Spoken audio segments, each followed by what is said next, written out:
Olá, boa tarde. Vamos começar a análise desta semana aos índices europeus pelo DAX. Índice que tem tido um comportamento exemplar nas últimas semanas e esta semana não fugiu à regra. Durante a semana passada tinha deixado aqui a indicação de neutral ascendente, porque estávamos muito próximos do máximo relativo. Estávamos, se não me engano, aqui nesta zona. Eu tinha feito referência à possibilidade, já há algumas semanas atrás, termos um pullback depois do contacto com a zona de resistência para dar fogo suficiente ao índice para depois atacar de vez a zona de resistência e eventualmente quebrá-la em alta. Foi exatamente por esse cenário que o índice acabou por enverdar. Numa ótica de médio e longo prazo é muitíssimo positivo que estejamos neste momento acima da zona de resistência, que é agora uma zona de suporte.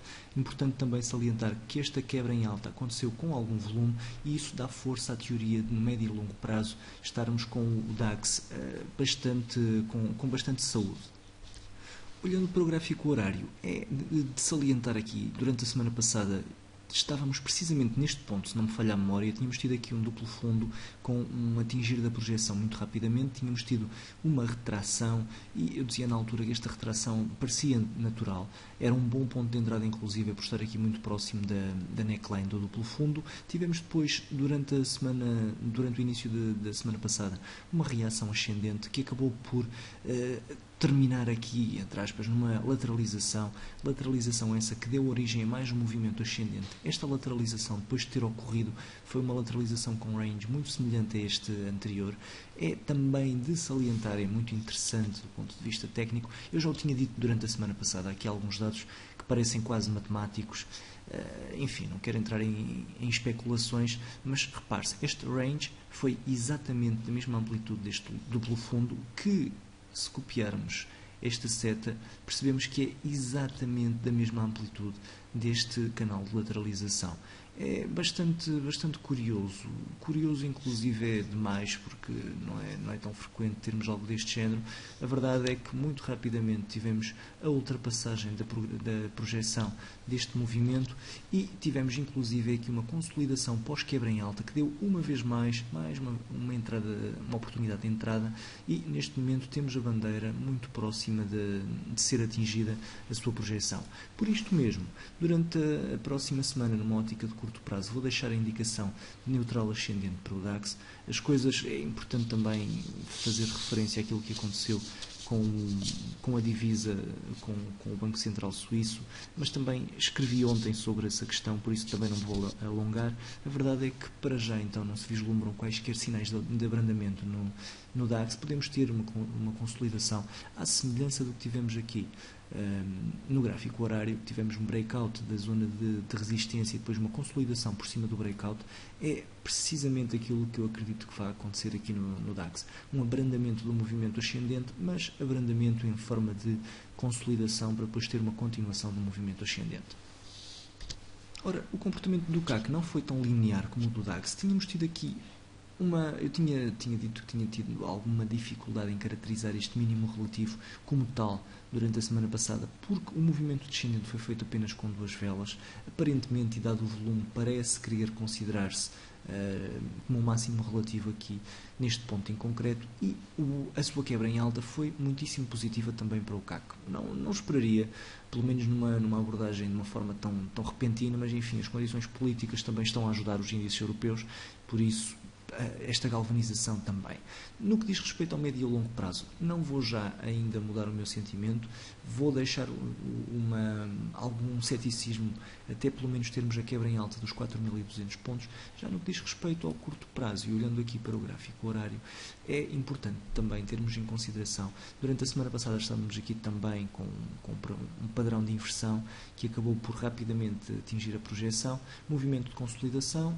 No final da semana passada estávamos aqui, tivemos uma lateralização ascendente que acabou por quebrar o range de preços e formar também ele uma bandeira. Para já então, já no que diz respeito ao curto prazo no CAC, vou alterar aqui o meu sentimento para neutral ascendente. Não estou tão positivista no CAC como no DAX e isso tem vindo a ser algo de repetição durante as últimas semanas. Sempre que me posiciono nos índices europeus, como sabem, para o lado longo tenho feito no DAX, para o lado curto tenho feito no CAC, não é por acaso. Vou continuar com algum ceticismo, mas enfim, um ceticismo ascendente. Vamos ver como é que se comporta o CAC no toque aqui na expectável zona de resistência. Para já, numa primeira fase, tenho algumas dúvidas que o CAC consiga quebrar a zona de resistência à primeira tentativa. Se me perguntarem a minha opinião, aquilo que eu acredito que vai acontecer é que o DAX vai consolidar acima da zona de resistência quebrada, ou seja, acima da zona que se transforma em suporte. O CAC vai consolidar abaixo da zona de resistência e, eventualmente, a posteriori, quebrá-la em alta. Já no que diz respeito ao IBEX, índice que me tem deixado com muitas dúvidas nas últimas semanas, inclusive nos últimos meses.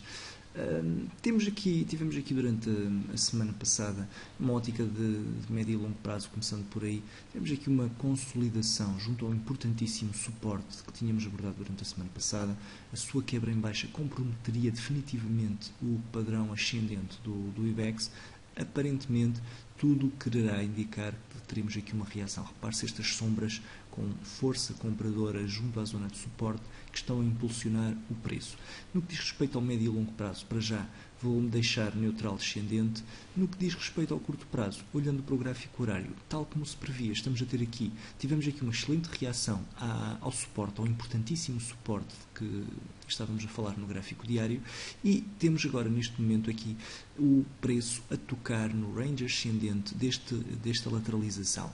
Se nós tivermos a quebra em alta do movimento, teremos muito provavelmente uma continuação do movimento ascendente e uma aproximação, pelo menos desta zona dos 10.475 pontos. Caso contrário, e caso o preço não tenha força suficiente para quebrar o range, veremos nova retração até aqui à zona de suporte. Aqui, neste caso em concreto, acredito que possamos vir a ter um movimento de quebra em alta. Enfim, vamos ver também se na segunda e na terça não temos aqui uma lateralização, à semelhança do que aconteceu aqui nesta fase, uma lateralização ascendente, para depois sim haver a quebra em alta. Muita atenção, poderá dar aqui uma interessante oportunidade de compra no IBEX. Vamos manter a atenção a este índice, mas para já então, em termos de sentimento, enquanto não houver a quebra em alta daquele range, mesmo no curto prazo, também não vou alterar aqui o sentimento, vou-me manter neutral no IBEX. Por fim, PSI20, excelente reação durante a semana passada. Tivemos um movimento ascendente que de alguma forma me surpreendeu. Tínhamos também abordado a possibilidade de termos aqui uma reação a este pequeno suporte. Não é um suporte digno desse nome, enfim, suporte muito fraco, apesar de ter reagido aqui, dado origem a uma reação ascendente depois de um movimento descendente bastante significativo. Tivemos neste momento, então, durante a semana passada, uma reação ascendente. Não me surpreende de todo, mas ainda assim foi bastante pujante, um pouco à boleia da reação do petróleo. Enfim, o que é que se pode esperar então do nosso PSI20 para a próxima semana? A ativação, a quebra em alta deste ponto, dos 5.000 pontos, mais coisa menos coisa, 4.970 pontos, poderá vir a originar um movimento ascendente mais duradouro. Para já não vou ficar positivista no PSI20, apesar de haver diversos títulos que estão com ótimo aspecto. Diversos não diria, mas enfim, também não são assim tantos. Há títulos no PSI20 com boas indicações que têm vindo a dar sinais ascendentes muito interessantes, mas ainda assim continuamos com uma imensa incerteza, nomeadamente no caso da PT, que poderá condicionar toda a estratégia. Da mesma forma, se tivermos uma continuação da queda do preço do petróleo, poderemos perfeitamente ter uma nova abordagem descendente da Galp, e isso também comprometeria o índice. Para já então, no que diz respeito ao médio prazo, para recordar, a minha referência de médio prazo continuam a ser os 5.375 pontos. A quebra em alta desta resistência alteraria o meu sentimento de médio prazo. A quebra em baixa desta zona de suporte continuaria a dar, enfim, razão a todos aqueles que estão negativistas. Para já então, no PSI20, vou-me manter negativista no médio e longo prazo. No curto prazo, para já, não lhe vou dar ainda uma hipótese. Sinceramente, enquanto investidor, preferiria fazê-lo a títulos individuais. No índice por si só, como um todo, pessoalmente não compraria. Há índices europeus muito mais interessantes, como vimos, como é o caso do DAX, por exemplo. Por isso, estar a arriscar no PSI20, onde existe imensa incerteza associada a títulos individuais, para mim é demasiado arriscado. Ficar-me então pela neutralidade para já em relação ao curto prazo. Bem, por esta semana é então tudo em relação aos índices europeus. Muito obrigado pela atenção e o resto, bom fim de semana.